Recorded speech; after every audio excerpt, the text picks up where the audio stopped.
Star hospitals Banjara hills తో పాటు ఇప్పుడు ఫైనాన్షియల్ డిస్ట్రిక్ట్ లో కూడా.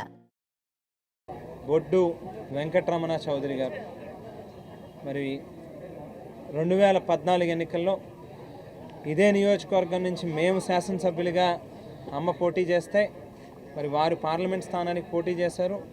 ఇద్దరం పరాజయం పాలయ్యాం. అయినప్పటికీ కూడా ఎక్కడ మేము ఇంట్లో కూర్చోలేదు. ప్రజలు గెలుపోటములు అనేటువంటివి వాళ్ళు నిర్ణయిస్తారు. మన కర్తవ్యం ప్రజలకి మంచి చేయడం మాత్రమే. అది ప్రతిపక్షంలో ఉన్నా లేక అధికార పక్షంలో ఉన్నా మనం ప్రజాపక్షంగానే ఉండాలి అని చెప్పి ఎప్పుడూ వెనకడుగు వేయకుండా వెనుచూపకుండా ఇంట్లో కూర్చోకుండా ప్రతిపక్షంలో ఉన్నప్పుడు ప్రభుత్వం చేసేటటువంటి తప్పులను వేలెత్తి చూపిస్తూ ప్రజలకు సేవలు అందించాం. అధికారంలో ఉండగా మనం చేయాల్సినటువంటి మంచి పనులు చేస్తూ ముందుకు వెళ్ళాం. బట్ అదే వైఎస్ఆర్ కాంగ్రెస్ పార్టీ నుంచి పార్లమెంట్ స్థానానికి పోటీ చేసినటువంటి బొడ్డు వెంకటరమణ చౌదరి గారు తిరిగి మళ్ళీ 2014 నుంచి మళ్ళీ 2023 వరకు కూడా బహుశా 2023 ఏ సెప్టెంబర్లోనో అక్టోబర్లోనో వచ్చినట్టుకున్నారు, నాకు కరెక్ట్గా చెప్పలేను. కానీ ఆ టైం వరకు కూడా దాదాపు 9 ఏళ్ల పాటు ఎక్కడైనా మనిషి కనిపించాడా అని చెప్పి ఆలోచన చేయమని చెప్పి అందరినీ కోరుతా ఉన్నా. తిరిగి మళ్ళీ 2024 తర్వాత అదే రిపీట్ అవుతుంది. దయచేసి విజ్ఞతతో ఆలోచన చేయమని చెప్పి ప్రతి ఓటర్ని కూడా కోరుతా ఉన్నా. ఇక రెండవ వ్యక్తి మా పార్టీ గుర్తు చూపించుకుని మా నాయకుడు జగన్మోహన్ రెడ్డి గారి ఫోటో, నా ఫోటో చూపించుకుని గాదరాడ గ్రామంలో ఇతర పార్టీలతో కుమ్మక్కైతే తప్ప అదే గ్రామంలో ఉన్నటువంటి రెండో ఎంపీటీసీ స్థానాన్ని ఇంటర్నల్గా వాళ్ళు లాలూచీ పడి అమ్మేస్తే ఇవాళ ఆయన ఒక్కడు గెలిచినటువంటి పరిస్థితి. ఎంపీటీసీ స్థానానికి మా పార్టీ గుర్తు మీద. మరి ఏదైనా రాజకీయాల్లో ఉన్నప్పుడు విలువలు అనేటువంటి ఉండాలి అని అంటే మనం ఏ గుర్తు మీద అయితే గెలిచాము, ఏ నాయకుడి ఫోటో అయితే చూపించుకుని గెలిచాము, ఖచ్చితంగా నీ వలన గెలిచాము అనేటువంటి కాన్ఫిడెన్స్ నీ దగ్గర ఉన్నప్పుడు, మళ్ళీ నువ్వు గెలవు అనేటువంటి నమ్మకం నీ దగ్గర ఉన్నప్పుడు ఖచ్చితంగా మా పార్టీ గుర్తు మీద మా ఫోటోలు చూపించి గెలిచినటువంటి పదవికి రాజీనామా చేయాల్సినటువంటి ఇంగిత జ్ఞానం ఖచ్చితంగా మీకు ఉండాల్సినటువంటి అవసరం ఉంది.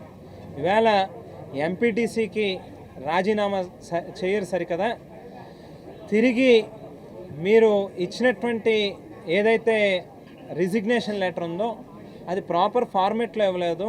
ఇప్పుడు ఏదైనా శాసనసభ్యుడు రాజీనామా చేస్తే ప్రాపర్ ఫార్మెట్ ఉంటుంది, స్పీకర్ ఫార్మెట్ అంటాం, స్పీకర్కి తీసుకెళ్ళిస్తాం.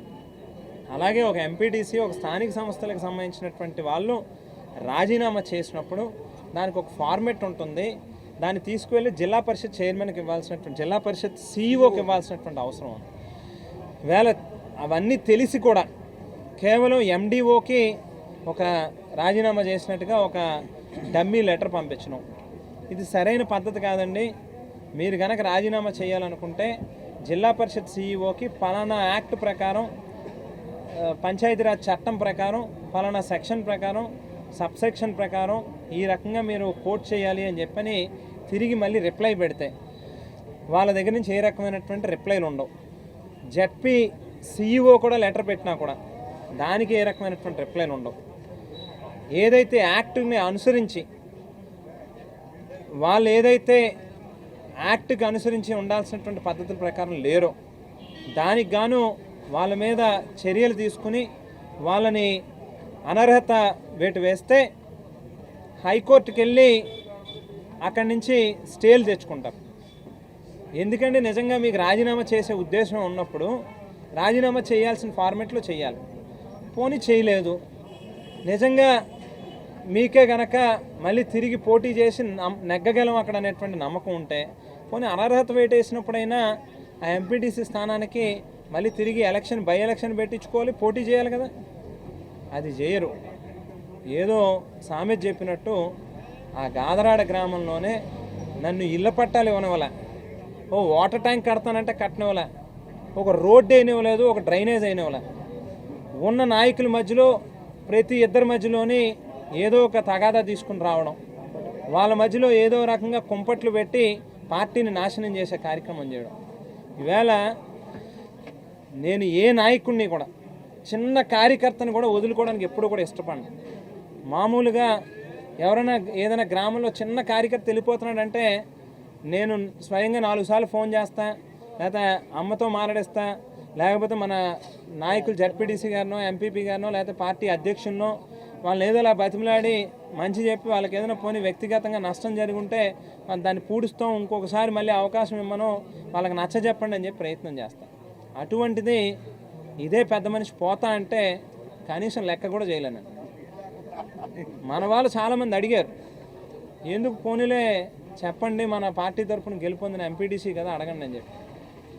అప్పటికే విసిగి వేసారిపోయి ఉన్నా. అతను అడిగేటటువంటి పనులు, అతను చేసే చేష్టలు, అతను ఒక పక్కనేమో పార్టీ తరఫున పాపం చాలా పెద్ద కుటుంబం, చాలా ఈ ప్రాంతంలో చాలామందికి సర్వీసెస్ అందించినటువంటి కుటుంబం, మంచోడు, పార్టీ అధ్యక్షుడిగా ప్రతిపక్షంలో ఉన్నవాడు పనిచేసినటువంటి వ్యక్తి బుజ్జిబాబు అన్న. బుజ్జిబాబు అన్నకి కార్యకర్తలు నాయకులు అందరూ కలిపి వాళ్ళకి ఎంపీపీ ఇవ్వాలి అని చెప్పి అందరూ కలిపి నిర్ణయిస్తే నా దగ్గర డబ్బు ఉంది కదా నేను డబ్బులు జల్లేస్తాను మీరు నాకు ఎంపీపీ ఇవ్వండి అని అడిగితే మేము కష్టాన్ని కార్యకర్తని కర్తవ్యాన్ని నమ్ముకుని రాజకీయాల్లో నడుస్తున్నటువంటి వ్యక్తులు. దొంగదారి లేకపోతే ధనబలం ఉందనో లేకపోతే ఏదో అదృష్టాన్ని నమ్ముకుని రాజకీయాలు చేసేటటువంటి వ్యక్తులం కాదు. ఎవరైతే పార్టీని నమ్ముకుని కష్టకాలంలో ఉన్నటువంటి వాళ్ళు ఉన్నారో, జెండాని మోసినటువంటి వాళ్ళు ఉన్నారో ఖచ్చితంగా వాళ్ళకే కొమ్ము కాయాల్సినటువంటి బాధ్యత ఓ నిజమైనటువంటి నాయకుడి మీద ఉంది. తెలుగుదేశం పార్టీ అభ్యర్థి అని అనుకుంటే మళ్ళీ 2024 తర్వాత ఆయన కనిపిస్తాడా అనేది ఆలోచన చేయమని చెప్తున్నాం. గతంలో ఏం చేసాం, ఈవేళ మనం ఏం చేసాం, ఆ రెండింటికి వ్యత్యాసాన్ని గమనించమని. రెండో వ్యక్తిని తీసుకుంటే పాపం గురుదత్తి గారు నిజంగా చాలా మంచోడు. ఆయనకి వాస్తవానికి నేషనల్ ఇంటర్నేషనల్ లెవెల్లో చాలా అవార్డులు వచ్చినాయి. ఆయన సొంతంగా ఆయన కష్టార్జితంతో లేకపోతే ఆయన పూర్వీకుల నుంచి వచ్చినటువంటి ఆస్తులు, ఆయన రాజకీయాల్లో డబ్బులు తగలేసుకున్నాడు తప్పితే ఎక్కడ డబ్బులు సంపాదించలే. ఆయన స్వార్థంతో రాజకీయాల్లోకి రావాలి, నిజంగా ఏదో సర్వీస్ చేయాలని వచ్చాడు. మంచోడిని తీసేసి మోసగాడిని పెట్టారు. మోసగాడని ఎందుకు అంటున్నాను, రికార్డెడ్గా కనిపిస్తున్నాయి. 2007లో రాజమండ్రి 1 టౌన్ పోలీస్ స్టేషన్లో భార్యాభర్తలు ఇద్దరు సతీ సమేతంగా దాదాపుగా 42 మంది నిరుద్యోగుల దగ్గర ఒక్కొక్క మనిషి దగ్గర లక్షల రూపాయలు వసూలు చేసి వాళ్ళకి ఎగనామాలు పెట్టి ఆఫీస్ తాళాలు వేసేసి మనుషులు కనిపించడం మానేస్తే తీసుకొచ్చి 1 టౌన్లో 4 తన్ని 1 టౌన్ పిఎస్లో తీసుకెళ్ళి సెంట్రల్ జైల్లో రిమైండ్లో పెట్టారు. ఆ రిమైండ్ నుంచి మళ్ళీ బయటికి తిరిగి వచ్చిన తర్వాత మనిషి మైరు కనిపించలే. ఇవన్నీ ఈ మధ్య కాలంలో గాదరాడ గ్రామస్తులు చెప్తుంటే తెలుస్తున్న విషయాలు. అన్నీ చెక్ చేస్తే అన్నీ ఆన్ రికార్డ్ కనిపిస్తున్నాయి. మళ్ళీ కనిపించకపోతే తిరిగి పుట్టపర్తిలో సత్యసాయిబాబా గారి ఆశ్రమంలో సెక్యూరిటీ గార్డ్ కింద జాయిన్ అయ్యాడట ఈయన.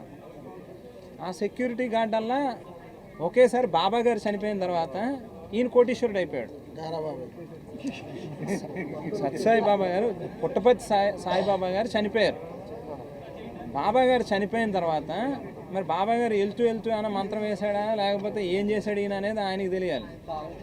అక్కడి నుంచి పుట్టపర్తి సాయిబాబా గారి ఆశ్రమంలో సెక్యూరిటీ గార్డుగా పనిచేసిన వ్యక్తి తిరిగి రాజమండ్రి వచ్చేసరికి కోటీశ్వరుడు అయిపోయాడు.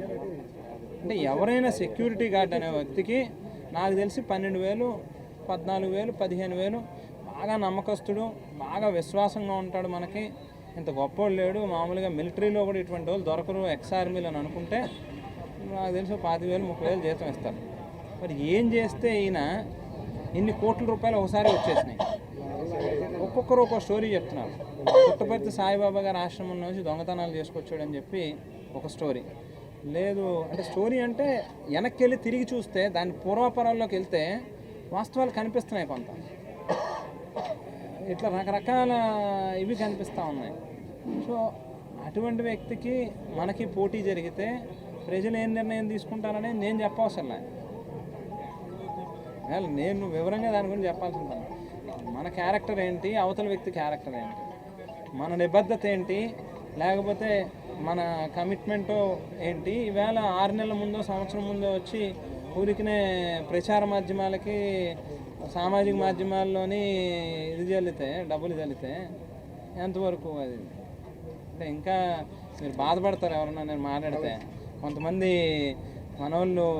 మన వాళ్ళల్లో కూడా కొంతమందిని మేనేజ్ చేసి ఓహో ఆహా అని చెప్పి రాయించుకోగలరు అని. మరి నాకేమో అంత శక్తి లేదు, అంత డబ్బు లేదు నా దగ్గర. నేను నిన్న ఓ పేపర్లో చూసా, ఏంటంటే ఎమ్మెల్యే గారు మాజీ ఎమ్మెల్యే గారేమో రాజమండ్రిలోనట, ఇదేది ఇంకొక ఇద్దరునేమో తెలుగుదేశం ఆయన జనసేన ఆయననేమో కోరుకొండలోనట. అంటే ఆ టైటిల్లోనే అసలు ఎంత గొప్పగా ప్రాజ రాయగలుగుతున్నారు, ఎంత వాళ్ళ పాపం ఎంత తహతహలాడుతున్నారు, ఎంత తాపత్రయపడుతున్నారు అనేది అక్కడే అర్థమవుతుంది. అంటే నేను ఊరికినే ఒక ఎగ్జాంపుల్ కూడా చేస్తున్నాను. ఇంకా కొన్ని టీవీలు అవి కూడా చూస్తే అదే పనిగా కనిపిస్తున్నాయి వేళ. బట్ ఒకటే, మేము ఎప్పుడూ పేపర్లో అంటే పాత్రికేయ వ్యవస్థని, మీడియా వ్యవస్థని గౌరవిస్తాం, అభిమానిస్తాం. ఎందుకనంటే ప్రజలకి ప్రభుత్వానికి మధ్యలో నిజాయితీ గల వ్యవస్థగా నిలబడాల్సినటువంటి వ్యవస్థ అంటూ ఉంది అని అంటే అది కేవలం మేము తప్పు చేయొచ్చు, అధికారులు తప్పు చేయొచ్చు, ప్రభుత్వాలు తప్పు చేయొచ్చు. ఇవన్నీ సరిదిద్దుతూ వేలెత్తి చూపించాల్సిన బాధ్యత గల పత్రికా రంగం మీద ఉంది. అందుగురించి నేను ఎప్పుడు గమ్ముని వ్యక్తిగతంగా ఎవరో ఒకరిని ఇదని కాదు, బట్ ఏంటంటే జనరల్గా మనం చెయ్యంది. ఎందుకంటే ఓ పేపర్లో చూసా, ఆ పాపం రమణన్న వచ్చేసాడు అక్కడి నుంచి. ఆ పేపర్లో శ్రీరాంపురంలో ఒక కార్యక్రమం జరిగితే పట్టుమని 1200 నుంచి 1400 మంది లేకపోతే 50,000 మంది వచ్చారని రాశారు ఆ పేపర్లో. 50,000 మంది మామూలుగా మనం కోరుకుండా ఇక్కడ ఇందులో మీటింగ్ పెడితే మన చంద్రబాబు నాయుడు గారు మీటింగ్ పెడితే ఆయన ఎంతమంది వచ్చాడు, 3,000-4,000 మంది వచ్చారు. లేకపోతే పోనీ 10,000 మంది వచ్చారని అనుకుందాం, పోనీ ఎక్కువ వేసుకుందాం, 10,000 వేసుకుందాం. ఏమి ఊడబొడిచాడు ఈయనని చూసి 50,000 మంది ఎక్కడి నుంచి వస్తారో ఏదైనా బుట్ట బొమ్మలు తీసుకొచ్చి అక్కడ పెట్టాలి. ఈ పేపర్లు టీవీలు కొన్ని అందరినీ ఉద్దేశించి కాదు, కొన్ని టీవీలు అయితే చూస్తున్నాం ప్యాకేజీలు, వాళ్ళని ఇంకా మామూలుగా మామూలుగా సముద్రానికి ఎత్తేస్తున్నాయి. మామూలుగా లేదు. కానీ మనం వాటితో పోటీ పడలేము, మాకంత శక్తి లేదు. మేము నమ్ముకున్నది ప్రజల్ని. మా తాలూకా కృషి, కర్తవ్యం, కార్యకర్త, ఈ మూడే మా ఎజెండా. వాటిని నమ్ముకునే ముందుకెళ్తాం. ఇక్కడ ఉన్నటువంటి మన వైఎస్ఆర్ కుటుంబ సభ్యులందరికీ హృదయపూర్వకమైనటువంటి నమస్కారం తెలియజేసుకుంటూ, ఇప్పటికీ 4 సంవత్సరాల 8 నెలల కాలం గడిచింది. 2019 ఎన్నికల ముందు ఇచ్చినటువంటి హామీల్లో రాజనగరం నియోజకవర్గంలో సుమారు 80% చేయవలసినటువంటి కార్యక్రమాలు ఉన్నాయి.